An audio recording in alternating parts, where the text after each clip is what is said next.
Our focus text for today comes from Ruth, the 4th chapter. And if you listen to the kids' message, you heard in a very short synopsis that story of Naomi and Ruth and their time in Moab, where their husbands all die and they return to the Bethlehem area, where they are widows and need to glean in the fields to have enough to eat.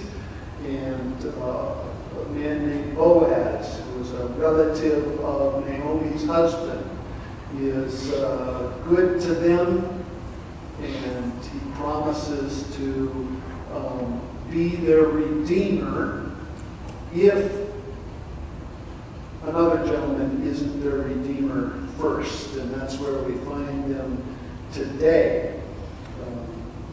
No sooner had Boaz gone up to the gate and sat down there than the next of kin of whom Boaz had spoken came passing by.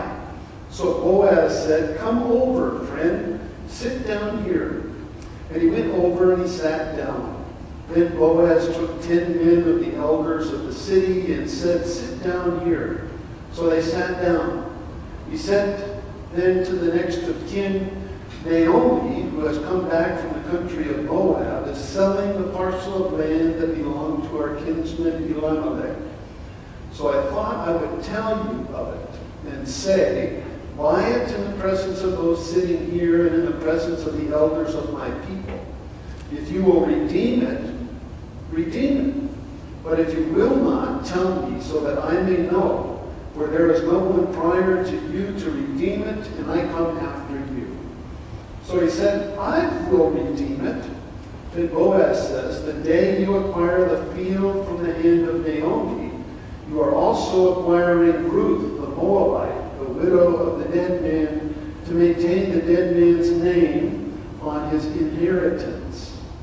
At this, the next of kin said, "I cannot redeem it for myself without damaging my own inheritance. Take my right of redemption yourself, for I cannot redeem it." Now, this was the custom in former times in Israel concerning redeeming and exchanging. To confirm a transaction, the one took off a sandal and gave it to the other. This was the manner of attesting in Israel. So when the next of kin said to Boaz, "Acquire it for yourself," he took off his sandal. Then Boaz said to the elders and all the people, "Today you are witnesses that I have acquired from the hand of Naomi all that belonged to Elimelech and all that belonged to Chilion and Mahlon. I have also acquired Ruth, the Moabite, the wife of Mahlon, to be my wife, to maintain the dead man's name on his inheritance, in order that the name of the dead may not be cut off from his kindred and from the gate of his native place. Today you are witnesses."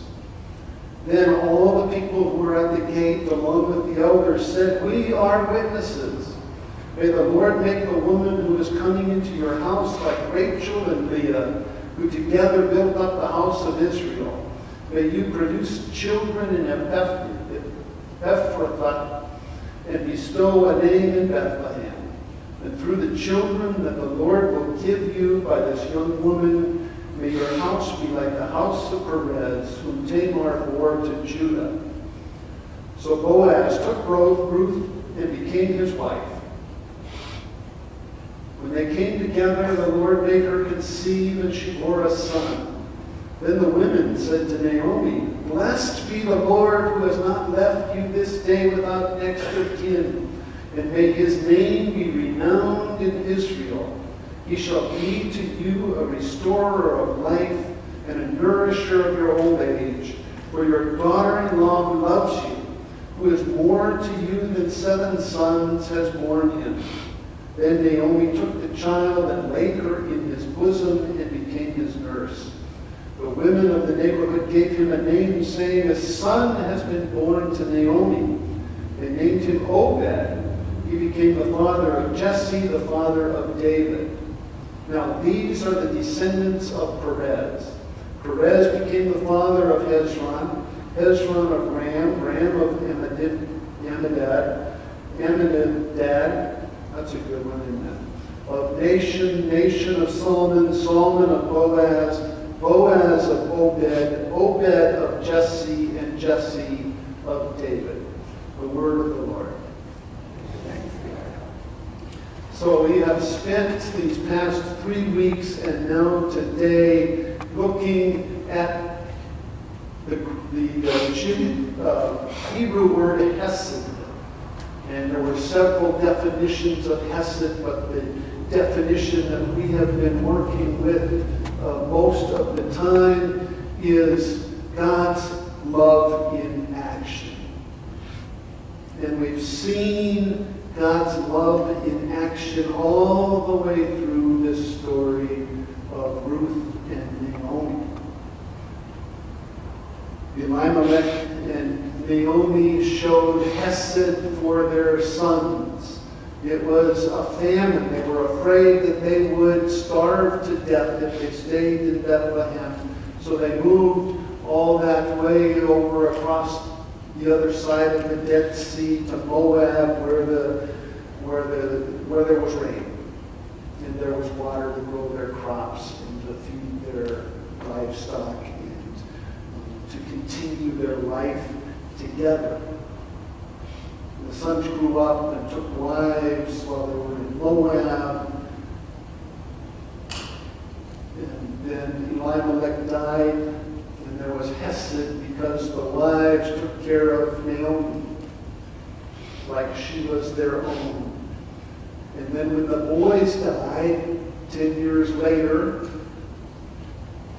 all 3 women began to head back to Bethlehem.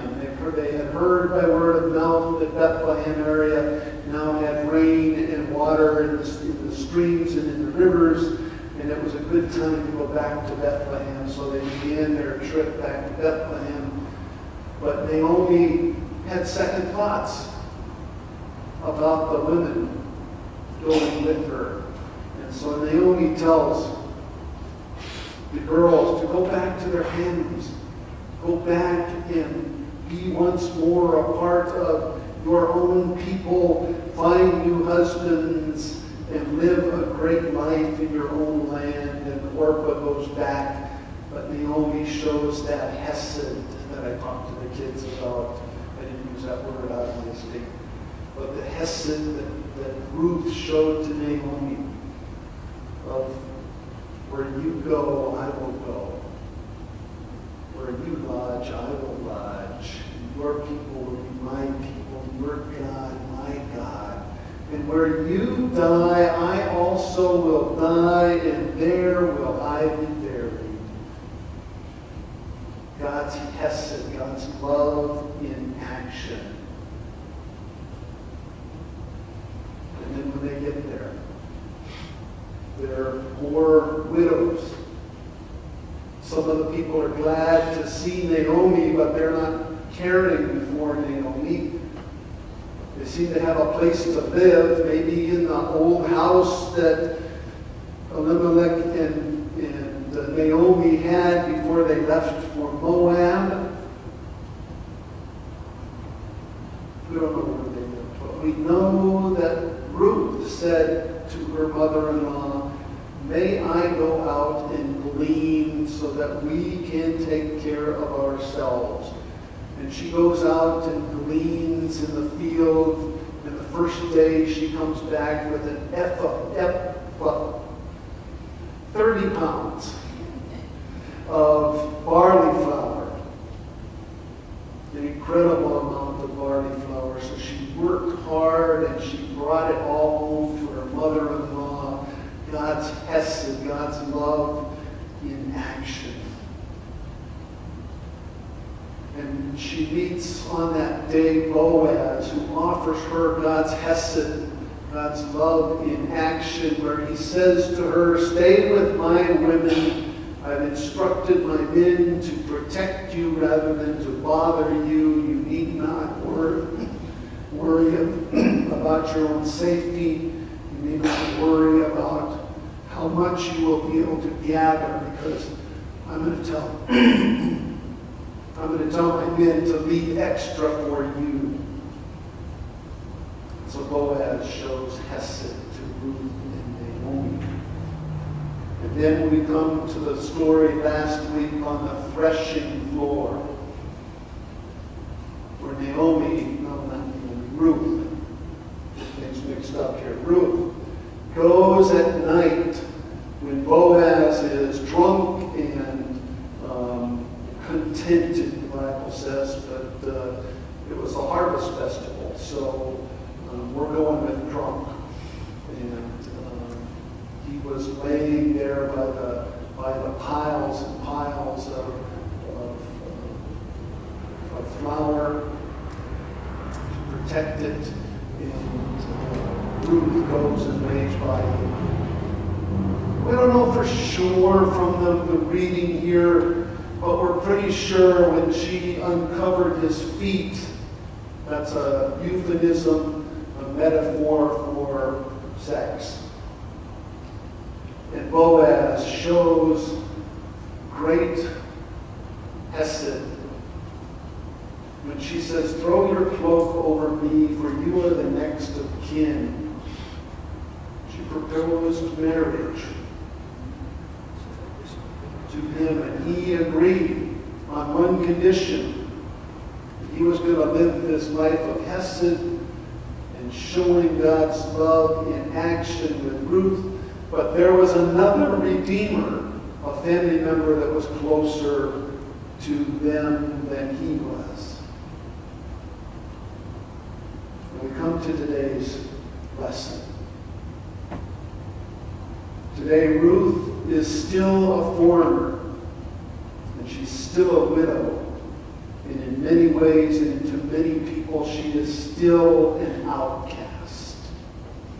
And the other redeemer will have nothing to do with her. And so he is immediately left out of the story. There is no hesed coming from him towards Ruth and Naomi. He wants the land, but not the women. So Boaz takes responsibility. Boaz says, "I will take Naomi into my house. Or if she prefers to stay in our house or her house, I will protect her. I will make sure she has food and clothing and all that she needs. And I will marry Ruth, the younger one." And so Ruth, who had been barren, she'd been married to Nahum for 10 years and no children. And now she marries Boaz. And immediately they have a son. God shows his hesed to them through this son. God shows his hesed to Naomi because the women of the village, the city of Bethlehem, they celebrate this birth. And it's as if Naomi had the baby. You remember in the reading, it was all about Naomi and the baby. For these women had known Naomi all her life. And if we remember back to the very first chapter of Ruth, when Naomi and Ruth arrived in Bethlehem, they said, "Oh, is this Naomi? Oh, we've missed you." And she says, "No longer call me Naomi, but call me Mara." Naomi in Hebrew means patience.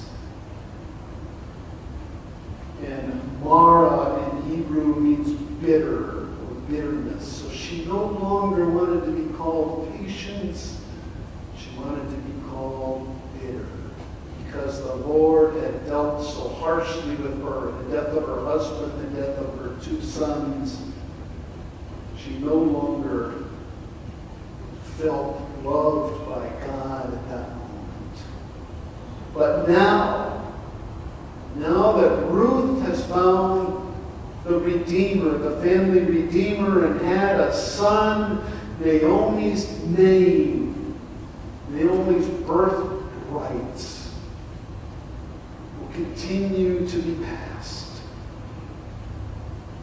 God continues the bloodline, the genealogy that I read so well for you. I want to read it again, but this time from Matthew. Because it didn't end right there with Obed. It continued. The very first chapter of Matthew says, an account of the genealogy of Jesus, the Messiah, the son of David, the son of Abraham. Abraham was the father of Isaac, Isaac of Jacob, Jacob of Judah and his brothers, and Judah the father of Perez and Sarah by Tamar. Perez of Haran, Haran of Aram, Aram of Amminadab, Amminadab the father of Nahshon, Nahshon of Solomon or Solomon, Solomon the father of Boaz by Rahab, and Boaz the father of Obed by Ruth, and Obed the father of Jesse, and Jesse the father of King David. Obed became the grandfather of the greatest king in the history of Israel. But the genealogy doesn't stop there. 28 more levels of genealogy, which thankfully I'm not going to read to you, brings us to Jacob, the father of Joseph, the husband of Mary, of whom Jesus was born, who is called the Messiah. Genealogies help us to know who we are and where we've come from. Has anybody done any work on their own genealogy? You know pretty far back where you come from? It's kind of fun to have somebody do all that work for you and then read the book that all the work that they've done. So this is the birth genealogy from 1626 to 1986. So it's fun for me to look that Siebert Brinstall was born in 1626. He owned a farm, Brinstall, in Sør-Trøndelag County, Norway. So I could trace my heritage back to a certain place at a certain time. And Siebert was the father of John, John of Torger, Torger of Christian, Christian of Andrew, Andrew of Lars, Lars of Andrew L, Andrew L of Leno Edel, Leno Edel of Leno Donald, and Leno Donald of Jeffrey Lee. So I can trace my heritage back over 300 years, and it's a fun thing to have. For them in the Old Testament times, the first century times of Jesus, in the times of Ruth and Naomi, it was incredibly important to know who you were from and where you were from and how you fit in to the whole scheme. And we learn that God's hesed, God's love in action, worked through all of those generations of people. Through the generations that led to David and 28 other generations that led to Jesus. Jesus, the great hesed of God. Jesus came from that genealogy. He came to show us God's hesed. And how God's hesed is at work in ordinary daily lives, as in Naomi and Ruth and Boaz and now Obed. As we have seen God's hesed run through the ordinary lives of those folks, may we be people of God's hesed. May we allow God's hesed to run through our lives every day. May we be people who look for God's hesed in other people's actions. May we be people that look at something that somebody does that is good and be able to say, I don't know if that person even believes in Jesus Christ, but that action is an action of God's love. For God is love, and any action that is loving is of God. So may we be people that look for that hesed. And through these shared acts of hesed, may the world be a better place for all God's children. Amen. Let's stand as we sing